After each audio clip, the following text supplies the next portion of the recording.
You're listening to Victory Baliwag. We hope that this message encourages you today. Why don't we all stand and read the Word of God? We're going to be reading from 1 John chapter 4, starting at verse 19. 1 John chapter 4, verse 19, we worship God through singing, serving, giving, our prayers, our service, kids church, lahat. Even, we worship God as we listen to Him, as we read His pure words. 1 John 4, verse 19 says there, we love because He first loved us. If anyone says, I love God and hates his brother, he is a liar. For he who does not love his brother, whom he has seen, cannot love God, whom he has not seen. And this commandment we have from Him, whoever loves God must also love his brother. Lord, thank you for your word, and as we end this series, Lord, I pray na naramdaman namin sa kabuuan ng Pebrero, whether mayroon kaming romantic love o wala, ay kami po ay napuno ng iyong pagmamahal. And even overflow your love to others. Lord, thank you in Jesus' name. Amen and amen. Alright, go ahead and take your seat. Tapos na po yung Valentine's, kaya wag mo nang batiin yung katabi. Tapos na, no? So,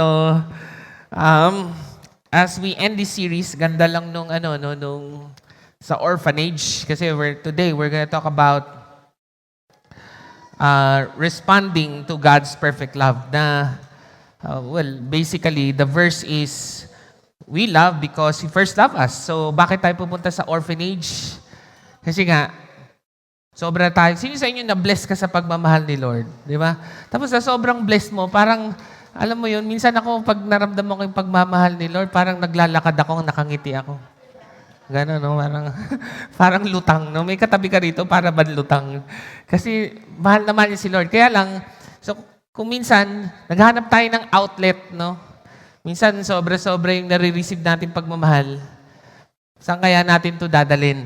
And so, one of the ways is to actually love yung kapaligiran natin. So ngayong Sabado po yan, we will love the orphans, not because of naaawa, no?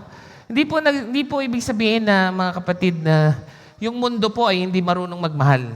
Ang hindi po nila alam ay yung agape love. So yung mundo, marunong po yan magmahal, pero madalas, ang mundo nagmamahal para mahalin sila. Pero iba yung kay Lord, nagmamahal ka kasi una kang minahal ni God. So you're just channeling all of it. So yan po yung topic natin ngayon, responding. Sabi mo sa katabi mo, mag-respond ka. Responding to God's love. Ngayong natatanggap mo na yung pagmamahal ni Lord, ano yung response mo doon? Wala ba tayong gagawin? And once again, this is the last of our Love Month series, A Love Like His. So kind of like itong mga bundok-bundok na ito ay nahirapan silang hanapin yung tunay na pagmamahal only to find out na yung definition ng pagmamahal ay yung cross pa rin, no? Na doon mo makukuha. Kasi minsan, sana maranasan mo yung pagmamahal sa loob ng pamilya, okay? Sino dito meron kang perfect na family? Perfect. Yung katabi mo, wala, no? So, kung imperfect yung family, minsan, sana doon mo maranasan yung pagmamahal, pero hindi, no? Siguro, isipin mo, makikita mo siya sa romantic love, pero minsan, di ba, na-broken. Sino na-broken heart na rito? Wala talaga dito. Okay. So, sinong gusto ma-broken heart? Oh, wag na. Okay, wag na. God is close to the broken-hearted, no? Kaya i-break ni Lord. Hindi naman. Hindi si Lord ang nagbe-break ng heart. Tayo, actually, gumagawa tayo ng mga desisyon dahil masyado tayong nagmamahal para mahalin din tayo. Hindi dahil minahal tayo ni God. Or, hanapin mo yan sa social media. Lahat na lang, no? Hanapin mo. Hindi mo makita. Kaya nga, we want to say, baka you're looking for love in all of the wrong places, no? Sana you see love. Parang ito pong babae at lalaki na to. Babae at lalaki po yan, hindi lang halata. ay nakita nila yung tunay na pagmamahal kay God. Okay, so si John po na nagsulat nitong libro, actually, sobrang dami. Maybe less than 100 times sa maiksing sulat ni John, love, love, love, love, love, love, love. First sentence, 2 word, love. Sunod, love, love, love. Kaya yung iba, nagtataka ko, bakit pag nagpipreach nito, kung ano-ano yung mensahe. Sigurado ako, pag si John ang nagsasalita, tungkol yan sa love. Partly because he is the last apostle. Tumanda po yan di ba? Karamihan ng mga apostle na martyr. Siya lang po yung, medyo pinakuluan po yan. Kaya lang nakatakas siya, na-exile siya. So probably he died of old age. So nag-iisip din siya na paano na kaya yung church pagpatay na ako? Kasi ako na lang yung natitirang na one-to-one ni Jesus eh. At ang napakalaking habilin niya, pagmahalang kayo gaya ng pagmamahal ni Lord sa inyo. At sa tingin nyo, nag-work po ba? Nag-work, di ba? Simula nung namatay si John, almost 2,000 years ago, hanggang ngayon, meron pa ring simbahan. At pinapaalala niya sa atin itong love. So si John ang Dr. Love. Okay? Si Dr. Love, wag mo kayo nakikinig sa mga Dr. Love sa radyo. Ang totoong Dr. Love, si Apostle John. And mind you, mahirap po talagang i-define yung love. Kasi sa Hebrew, ahaba. Okay? Ahaba yung love. One word lang. No? Isang word for God's love, human love, romantic love, friendship love, even love for things. Pero sa Greek, which is the New Testament, agape, love ni God, philia, brotherly love, eros, romantic love, and even storge, which is family love. Pero yun yung isang salita, love. 4 na Greek word. Nung 2,000 years ago yan. Ngayon, 1,000,000 na po yung definition ng love. Parang kanya-kanyang trip na lang to. Kaya minsan, nalilito na tayo na basta ako anong nasa heart ko. Susundin ko yung heart ko. Kaya lang, kinantahan na nga yan ni Joey, di ba? Si Joey. Foolish heart. Hindi nyo natunuhan. Okay, so wag na natin ituloy. Foolish heart, ha? Steve Perry daw yon. Ang alam ko kasi, kumanta nun si side A, no? Pero pag ako yung kumanta, side B. Yan, side B, hindi. Side A. So, kailangan talaga nating balikan si Dr. Love kasi nalilito na talaga tayo at nasasaktan tayo pag hindi natin nakikita yung totoong pagmamahal. And so, with all of the love that we receive, we wanna, once again, respond to God's perfect love. And so, balikan natin yung verse. Una, yung word na we love, okay? Sabihin niyo po, we love. May napansin po ba kayo? Grupo po ba yan o mag-isa lang? Anong sabi? We love. Ibig sabihin, yung pagmamahal ni God na experience talaga yan sa community. We love. Pwede naman sabihin ni John na I love because he first loved me. But he never said that. Kaya, i-congratulate mo yung katabi mo na kahit nahirapan siyang gumising, nandito siya. Because God's presence is in God's people. Di ba? Diba siya daw yung head, tayo daw yung body. So kung yung head is love, paano nararanasan yung love? Sa pamagitan ng kanyang katawan. Kaya kahit ayaw mong umattend, pag pinilit mo, parang sasabihin mo, buti na lang umattend ako. Yun. Yung pumasok ako simbahan, medyo masama yung loob ko. Paglabas ko, lalong sumama yung loob ko. Hindi. Hindi yun. Di ba parang gumagaang? Parang nagkaroon ka ng another affirmation, not from people, but from God. Though, we experience God through His people. So, pinatunayan talaga ni John na yung love ni God na i-experience yan, hindi sa I, pero sa we.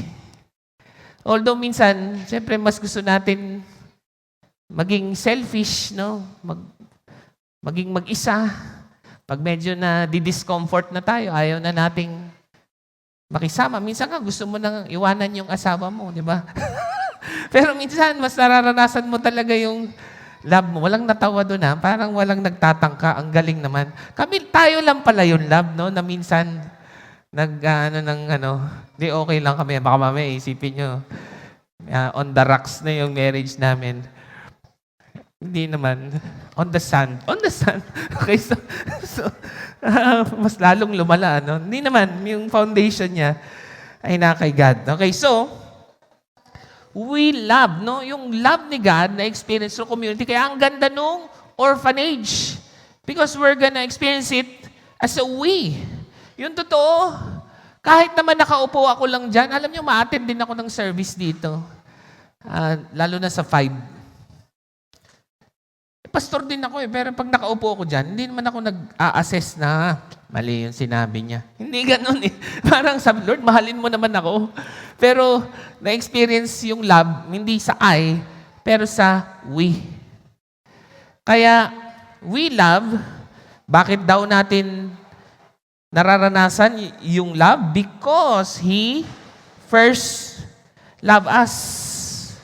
So, ibig sabihin, again natural na nagmamahal ng tao kasi para mahalin siya. Yun yung mga eros.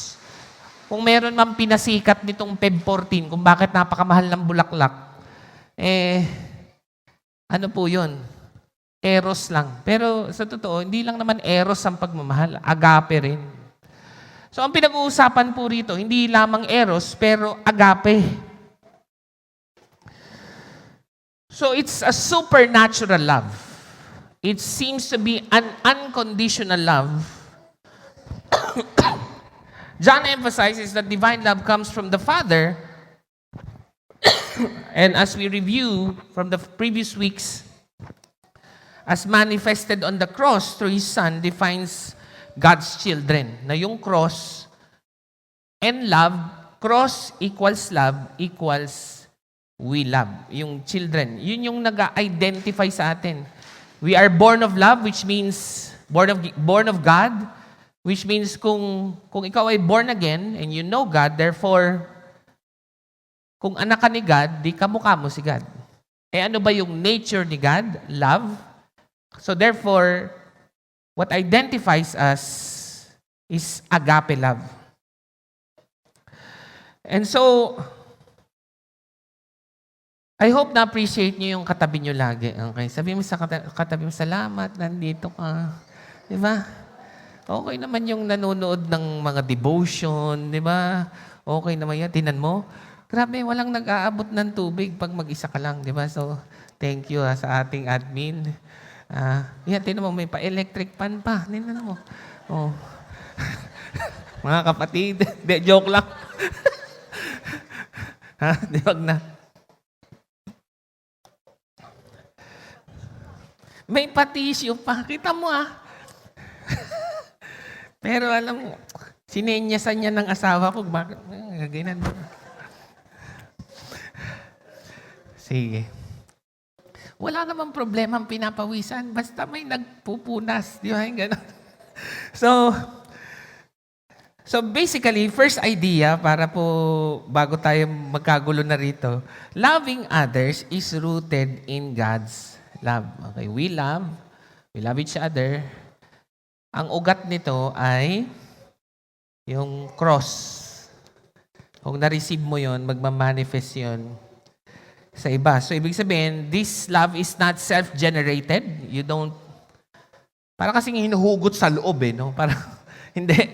Pag na-preach yung cross, galing yan sa labas. Nanunuot sa loob at lumalabas para sa iba. But is God's love working in and through believers?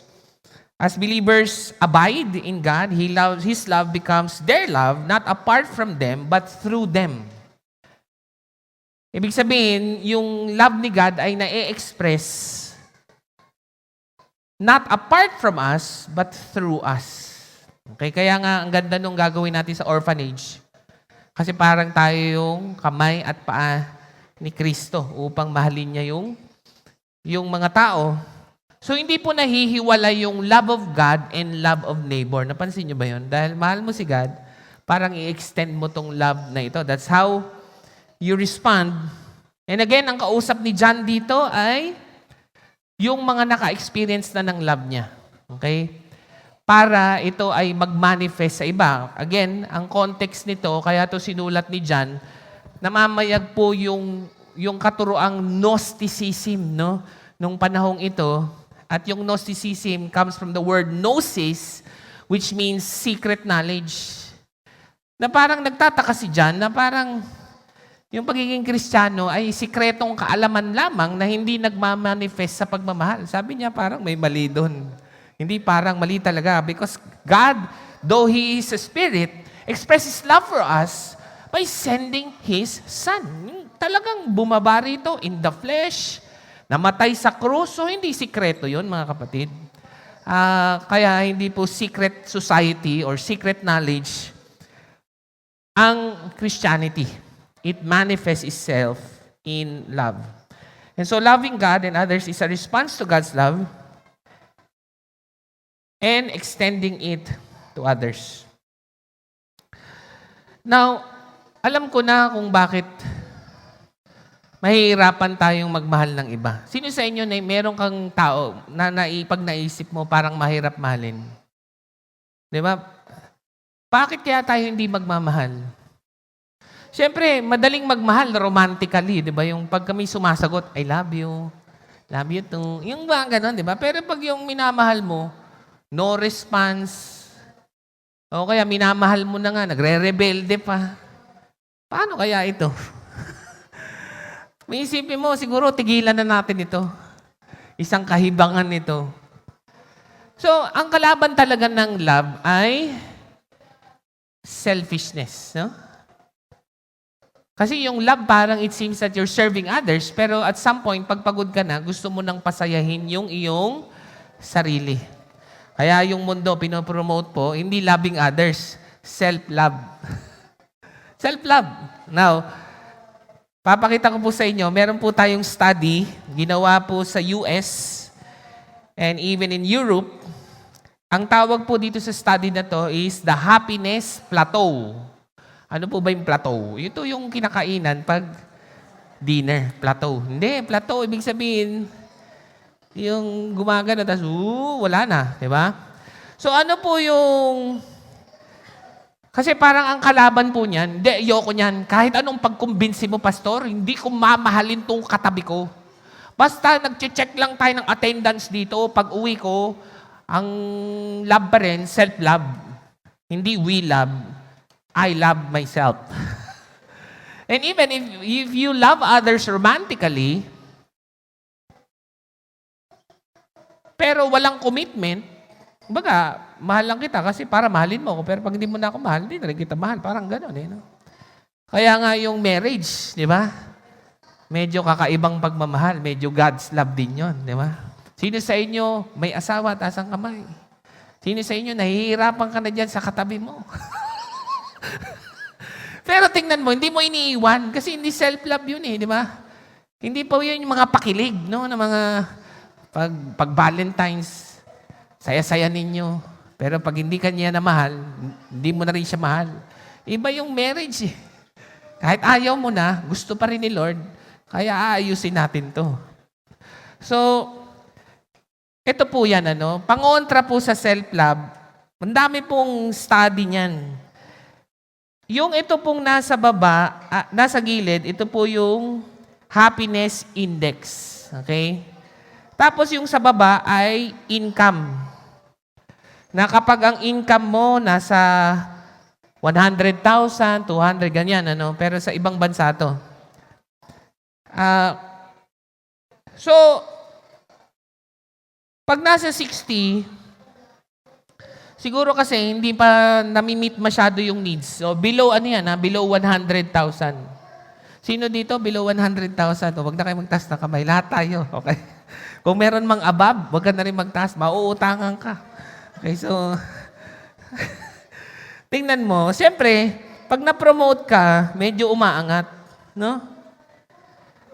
Pero alam mo, pag nakarating ka na dito sa may bandang study po yan, 300 na yung kita niya. Kahit lumalaki yung kita, yung kasayahan, hindi na tumataas. Oh, happiness plateau. Bakit?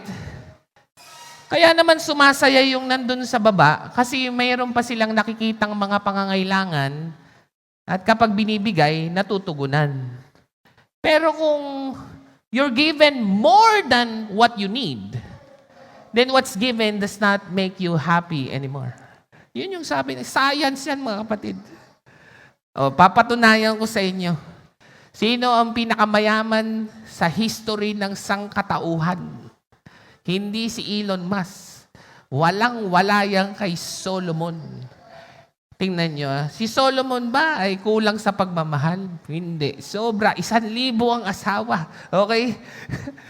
Sino sa inyo, nakukulangan ka pa sa love life mo? Ito, sobrang-sobra sa love life. O ikaw, nakukulangan ka sa pera mo, siya sobrang-sobra din. Pero anong sabi ni Solomon? It was a chasing after the wind. Sa sobrang dami ng meron siya, hindi na niya ito na-enjoy. Ayun po ang, minsan problema po yung no? We never enjoy things, no? Meron ba dito nag-date nung Valentine's? Wala. Okay, grabe talaga, no? Ayaw niyo umamin, ha? Okay. Bumili man lang ng bulaklak. Wala rin.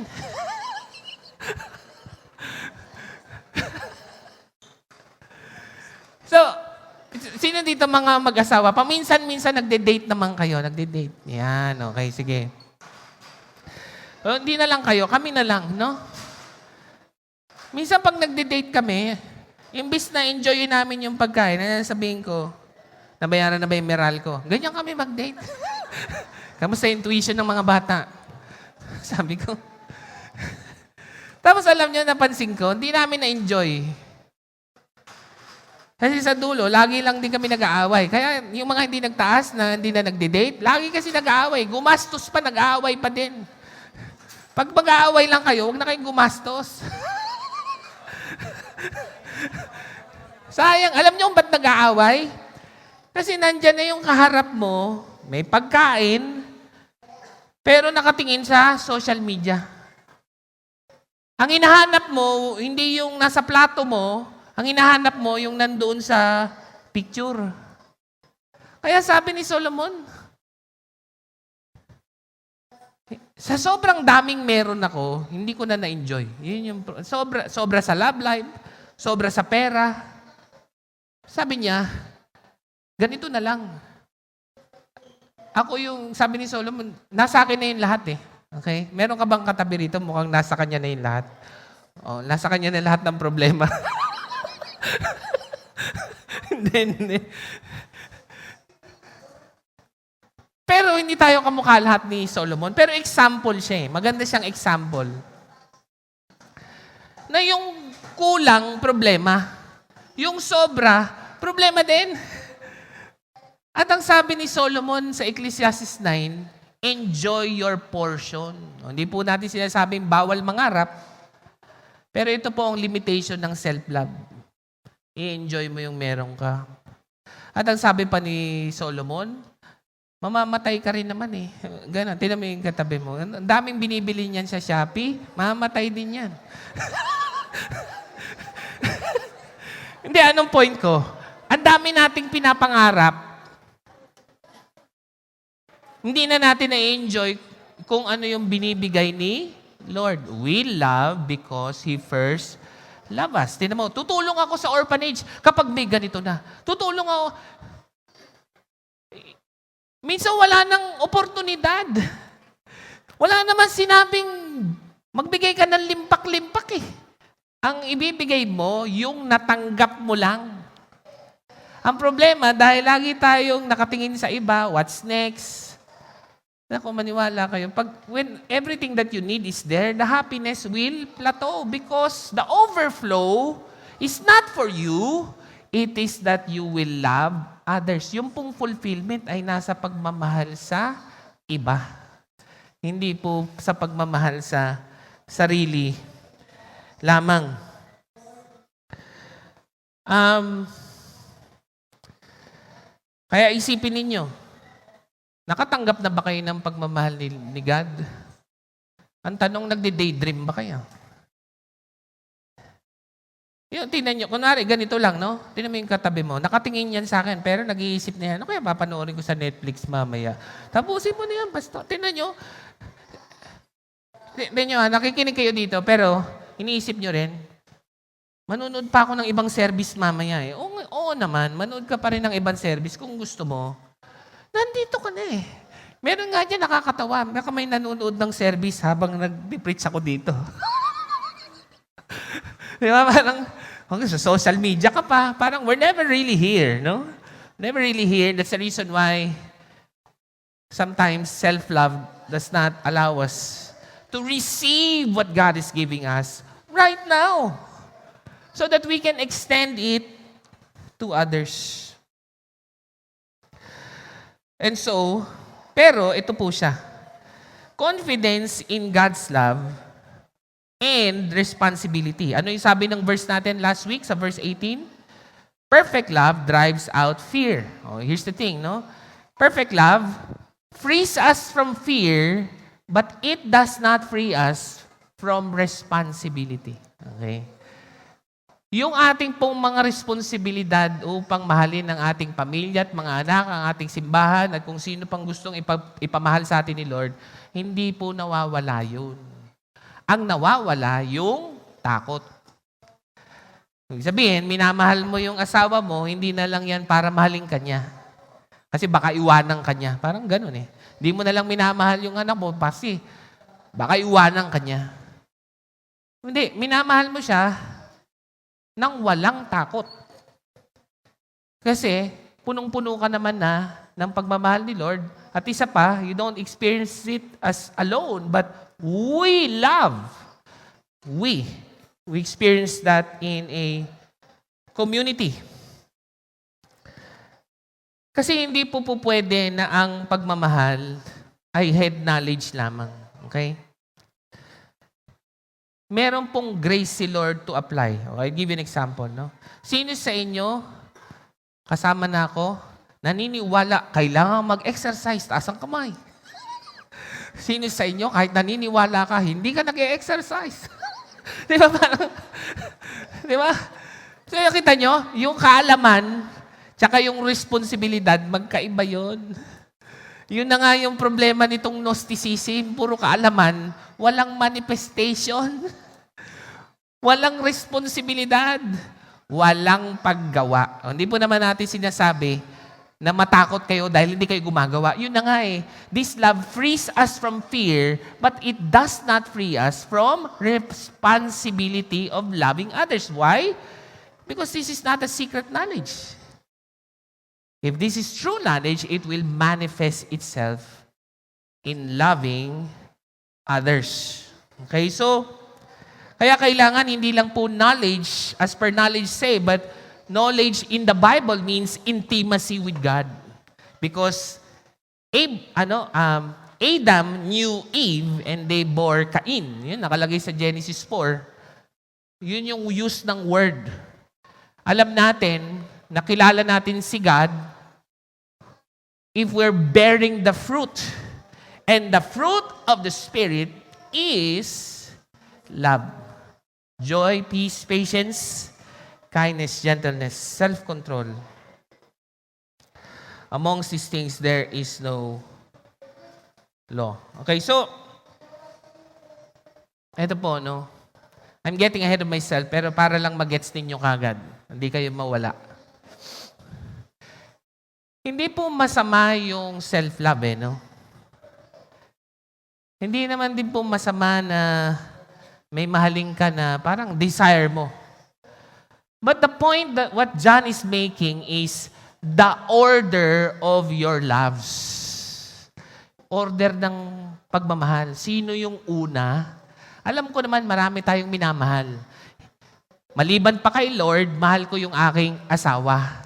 Maliban pa kay Lord, mahal ko yung aking anak. Maliban pa kay Lord, mahal ko yung aking kapatiran. Kamag-anak. Pero ano ang sumisira?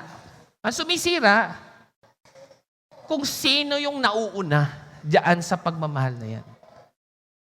Kasi nga, we love because we first love us. So, ibig sabihin, yung una, yung pagmamahal niya, kung nananatiling una ang kanyang pagmamahal, ito po'y magre-resulta ng kaayusan sa ating buhay. So, it's the order of love. Now, bakit ko sinabi yon? Kasi lalabas na rito yung mga commandments. Sinamarize yan ni Jesus, yung commandments, sa Matthew 22:36-40. Sabi niya, summarize the commandments. Sabi ng mga Pariseo. Alam niyo ba bakit sinabi ng mga Pariseo? Because the Pharisees make a business of complicating all of the commands of God. May business sila. Ibig sabihin, the more na marami silang detalye, the more na binabayaran sila. Kaya yung 10 commandments, naging 600. Ganun kakulit itong mga to. Pero nung si Jesus na, ang totoong source ng love, mula 10, naging 2. Hindi niya gustong pakomplikahin ang buhay. Sabi niya, alam niyo, napakarami niya sinasabi. Simple lang yan. Love God and love others. It is even inseparable. Hindi mo pwedeng sabihin, mahal mo si God, pero hindi mo minamahal lang yung kapwa. At syempre, para maging malinaw, paano mahalin ang kapwa, merong 10 commandments. First 4 commandments is about loving God. The next 6 commandments is about loving others. Para lang baka nalilito ka. Pero sabi ni Lord, simple lang. Tanggapin mo yung pagmamahal ni Lord, i-share mo sa iba. So nakita nyo, ang order nun, una si God. Ano ang first commandment? One God, di ba? Yung sa dalawa, love God, love others. Pero dun sa 10 commandments, anong una? Dapat nag-iisa lang daw si Lord. The first commandment is the first commandment because it is the very first commandment. Nagra-rap ba ako? Hindi. May dahilan yun kung bakit yun ang una. Kasi pag hindi nauna si Lord, ano yung mga commandments sa Bible na tungkol sa kapwa? Honor your father and your mother. May iba rito, galit sa magulang. O hindi man galit, nahihirapan kang patawarin. Pero sabi ni Lord, patawarin mo. Pero kung hindi una si Lord, magagawa mo ba? Hindi. Pero dahil mahal mo si Lord, at siyang nasusunod sa buhay mo, kung ano sabihin niya, ibig sabihin, alam nyo, pag hindi mo kayang patawarin ng magulang mo o mahalin ng magulang mo dahil may ginawa siya, ibig sabihin lang nun, mas number 1 ang pagmamahal ng magulang mo kaysa kay God. Ibig sabihin, ito yung number 1 sa buhay mo, kaya pag nasira ito, sira na lahat. Pero sabi ni Lord, hindi naman masama magmahal eh. Ang problema is the order of your love. Masama bang magkaroon ng boyfriend tsaka girlfriend? Pag nag-aaral ka pa, malamang. Okay? Bakit? Ala kang pambaon eh. Magde-date ka pa. Di ba? I mean, hindi mo na nga mabuhay yung sarili mo. Naghahanap ka pa ng pakakainin.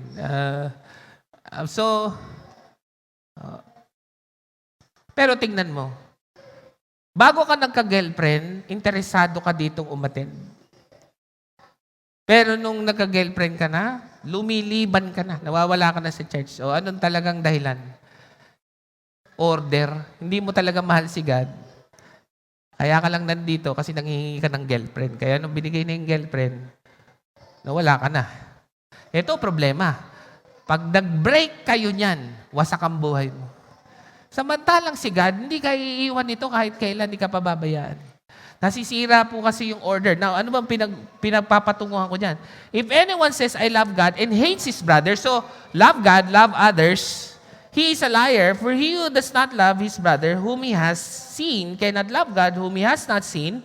And ano pinatutungkulan? And this commandment we have from him, whoever loves God must also love his brother. So he was talking about the commandments and even the golden rule. Love God, order of loves to. Hindi po masamang magmahal. Ang tanong lang po, sino yung una sa iyong pagmamahal? And we love because He first loved us. He is first. Kaya naman, makaya natin magmahal. Parang cross, no? Napansin nyo? Una ang kay God para tayo matutong magmahal sa iba. Tingnan nyo, si Lord ba talaga yung mahal mo? Pero minsan nandito ka kasi wala kang trabaho. Nagpipray ka ng trabaho. Nung nagkatrabaho ka, nawala ka na. Oo. Nawala ka na. So, ang tanong, sino talagang mahal mo? Mas malamang, ginagamit mo lang si Lord para sa pangarap mo. Pero yung mahal mo talaga, hindi naman po masama yun. Ang sinasabi ko lang, sino bang una? Kasi ito po yung magbibigay daan sa iba. Now, ito, napakasimple. Nakakita na po ba kayo ng batang nagmamahal sa laruan? Tapos biglang, kinuha ng iba. Ano mangyayari? Wasak ang boy. Wah! Boom, boom, boom, boom. So, bakit? Siyempre, bata pa yun eh. Paano mo nalamang immature siya? Mali ang kanyang order of loves. Mas mahal niya yung laruan kaysa sa kapatid niya.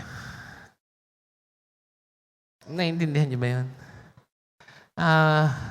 Pero yung totoo, pag tumanda na siya, sino sa inyo dati lagi nag-aaway magkakapatid? Yung bata pa kayo. Ako lagi talaga, promise.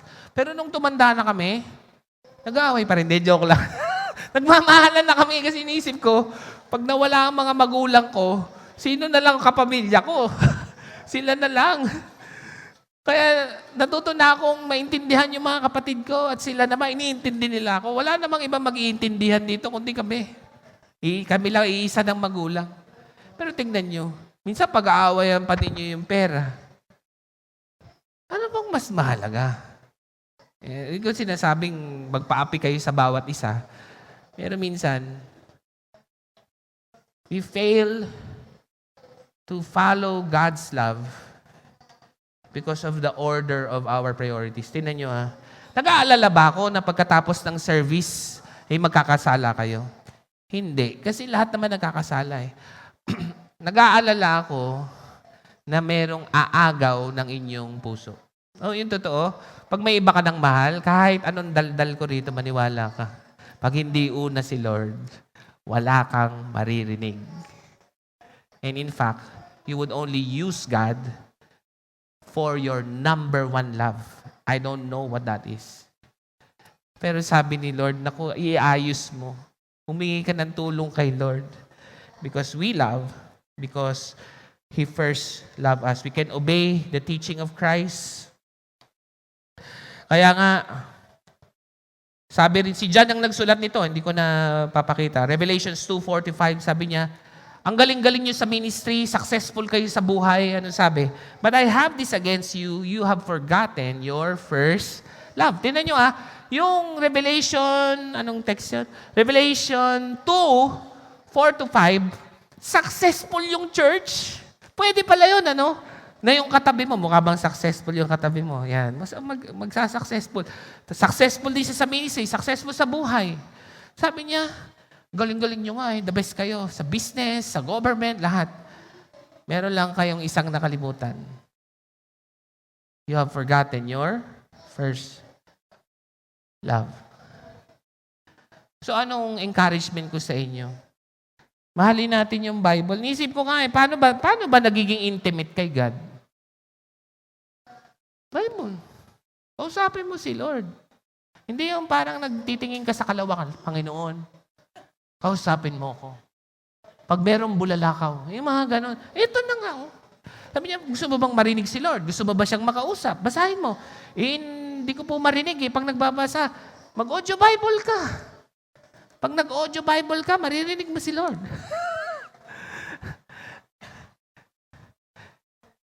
Tingnan niyo. Kung mahal mo talaga si Lord, babasahin mo ito. Hindi ko naman sinasabing patunayan mo, pero parang yun yung fruits nito. Kung gusto, may paraan, di ba? Pag ayaw, may dahilan. At alam mo kung anong dahilan? Hindi talaga number one si Lord. Hindi ko naman sinasabing patunayan mo na number one siya. Humingi ka ng tulong, Lord, sorry nagulo na naman yung aking priority ng pagmamahal sa buhay. Huli ka na naman.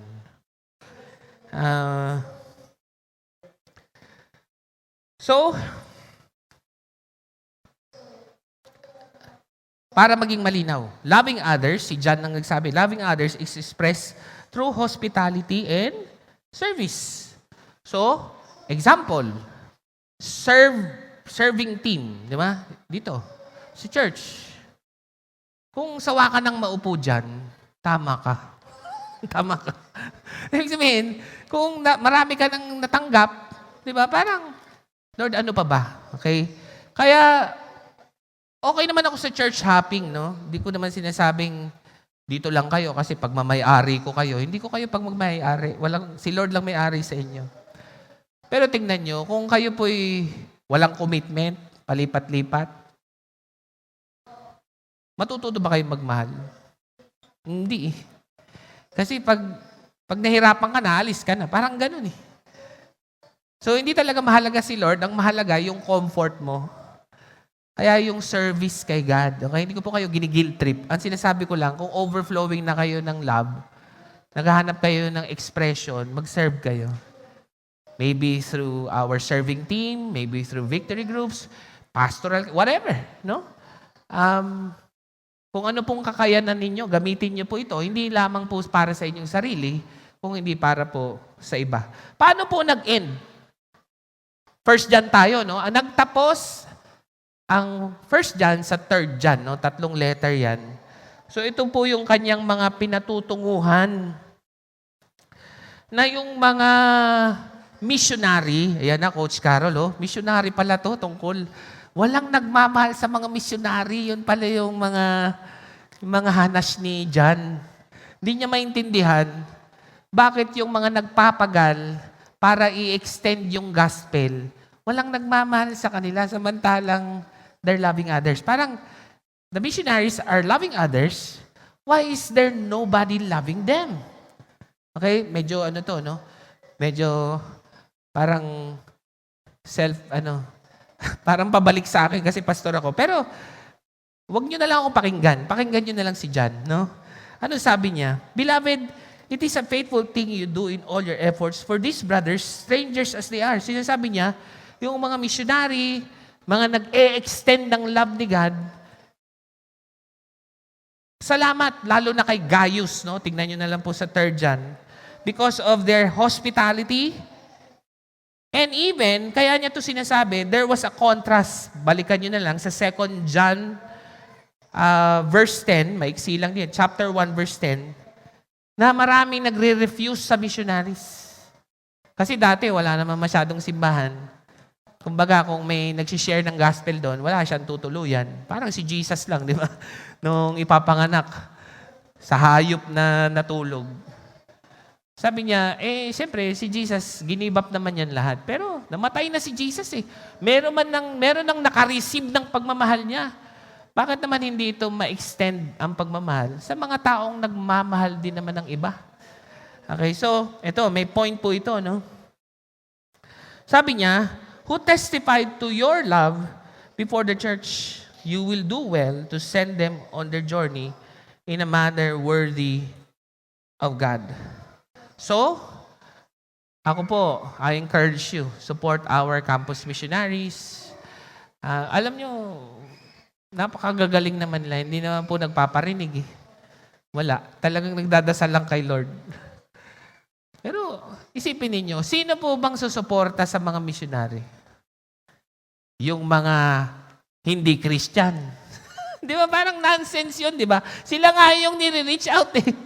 Alangan naman sila pa yung magbigay, di ba? O sila pa yung magmahal. Sabi niya, in a manner worthy of God, send them on their way. Send them by prayers, pray, give, go. No? So, tapos ito pa, pinakita niya yung verse. For they have gone out for the sake of the name, accepting nothing from the Gentiles. Ganito po mga kapatid. Kung kayo po, meron po ba kayong mga tao sa bahay ninyo na wala dito? Meron. Di ba? Kayo po ba yung nag-e-expect ng support sa kanila? Nasuportahan nila yung pagmamahal mo kay Lord? Naku, mali ka. Sila nga yung nire-reach out natin. Bakit naman doon pa tayo aasa? Alam mo, God's presence is with God's people. Therefore, in God's people is God's love. Kaya po ako, excited po ako lagi magsimba, mag-serve. Kasi dito ko po nararanasan yung pagmamahal ni God kung ito po'y nawawala na at nauubos na. At kapag tayo po'y puno na dahil nagmamahalan tayo, meron po tayong maibabahagi sa mga taong wala dito. Hindi po bang sila pa yung inaasahan nating magmahal sa atin? Hindi po. Okay. And so, hospitality, service, and even lastly, sabi niya, therefore, we ought to support. Tignan nyo ang conclusion ng, ito na po ang last verses ng John. Sa dami niya pong sinabi tungkol sa love. Ano pong conclusion niya? Therefore, we ought to support people like this that we may be fellow workers of the truth. Alam niyo, magmahalan tayo. Kasi if we support each other, we will not give up on our faith. We will be able to extend this love to others. Kasi nga, yun yung siguro yung nangyari sa Gnosticism. No? Parang nagkakanya-kanya yung mga tao sa church. Parang may mga sikretong buhay lang sila. Hindi sila mag-open ng pangangailangan nila sa isa't isa ng mga mananampalataya para, sabi nga ni Jesus, the world will know that you are my disciples if you have love for one another. Kaya naman, as we wind down to a close, so next week po, we're starting a brand new series, The Cause of the Cross. This is our discipleship series. Huwag po kayong mawawala. Libre po ba yung pagmamahal ni God? Yes, di ba? The love of God is free.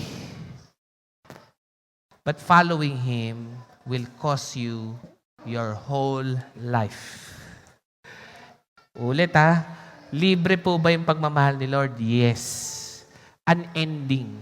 Therefore, unlimited din po ang pagsunod sa Kanya. Libre po ang kaligtasan, pero ang pagsunod kay Kristo will cost your whole life. Kaya napakagandang intro po nito. Dahil natanggap natin ang pagmamahal ni Lord, now we are ready to follow Jesus. Amen? Come on, palakpakan naman natin si Lord. So, why don't we all stand and we're gonna respond in prayer. With heads bowed, eyes closed. Kung meron man dito, nagpe-pray ka, nagre-repent ka, sabi mo, Lord, sorry Or kung hindi ka sure, Lord, tulungan mo naman ako. We love because He is first. And the reason why He can be first is because we are in a community. Though we are many, we are one body in Christ.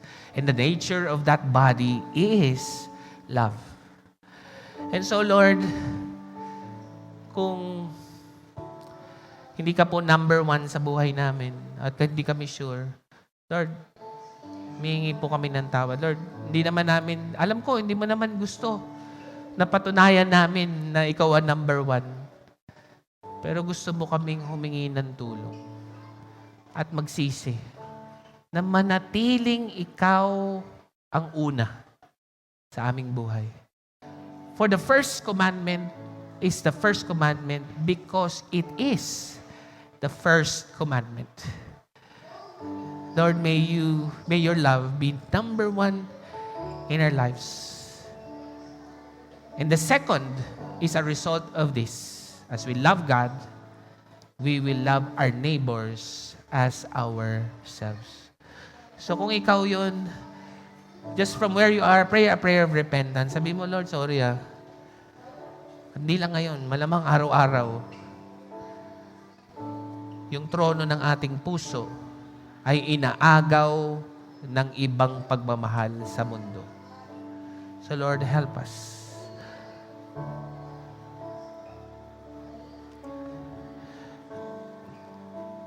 And Lord, help us respond to your love.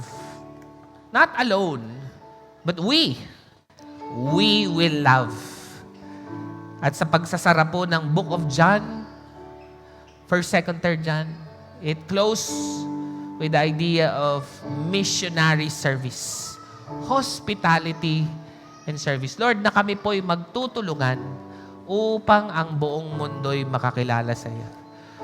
Upang the whole world will know that you are my disciples if we love one another. Lord, maraming salamat po. We receive your love and extend it to each other and to the world. In Jesus' name, amen and amen. So glorious, came down unashamed. You called me yours, caught up in your grace. You're all I need. There's nothing more beautiful than your love. So glorious.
Let's raise our hands up as we send everybody out in love. Lord God, we receive that beautiful love. And as we send everybody out,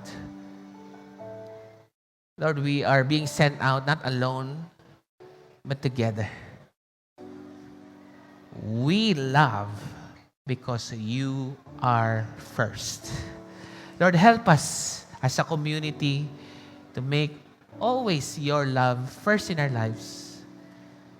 And that will manifest in loving others. Lord, maraming salamat po. The Lord bless you with His love and keep you and may make His face shine upon you and be gracious to you and give you love, joy, peace, patience, kindness, gentleness, self-control.